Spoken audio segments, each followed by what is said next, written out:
Hello, c'est HR, votre chroniqueur. Aujourd'hui, je vais vous parler d'un film particulier. Un film qui m'a hypé tout simplement par le fait qu'il est porté par Anthony Hopkins. Il s'agit du film Freud, la dernière confession.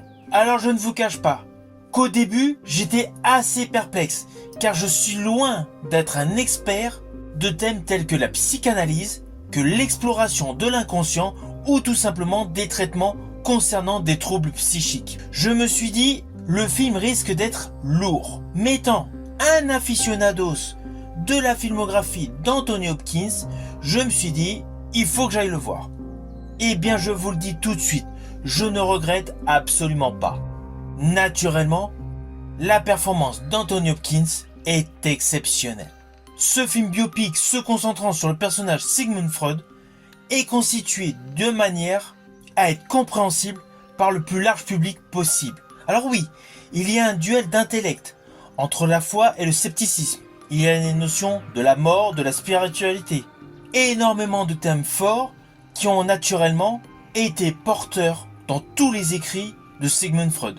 À cela s'ajoute une esthétique extrêmement soignée, toute l'ambiance visuelle est prenante et un rythme narratif assez académique. Alors oui, il y a un côté qui fait scolaire, mais au vu de la densité intellectuelle du personnage interprété par Anthony Hopkins, cela colle tout à fait.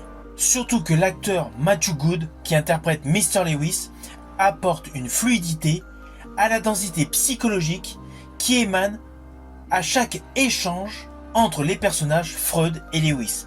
Ainsi, ce film est totalement porté par Anthony Hopkins et Matthew Goode. Il nous offre un véritable face-à-face intellectuel puissant. Alors évidemment, ce film est surtout destiné à tous les aficionados de débats philosophiques ou tout simplement de notions à la psychanalyse. Mais cela n'empêche pas que pour toute personne fan du jeu d'acteur d'Anthony Hopkins, ce film est à voir. Alors ceci dit, je vous préviens, la structure narrative est loin d'être linéaire. Cela peut paraître par moments décousu, mais cela est totalement oubliable, si cela vous gêne, par des joutes verbales extrêmement brillantes. Alors il est évident, je ne pense pas que ce film va faire partie des plus grands succès de la carrière d'Anthony Hopkins. Mais c'est un film intéressant, c'est un film à découvrir pour en savoir plus sur le personnage Sigmund Freud, mais essentiellement pour voir du cinéma qui pousse à la réflexion.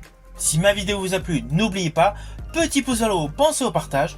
Quant à moi, je vous dis à bientôt pour un prochain retour.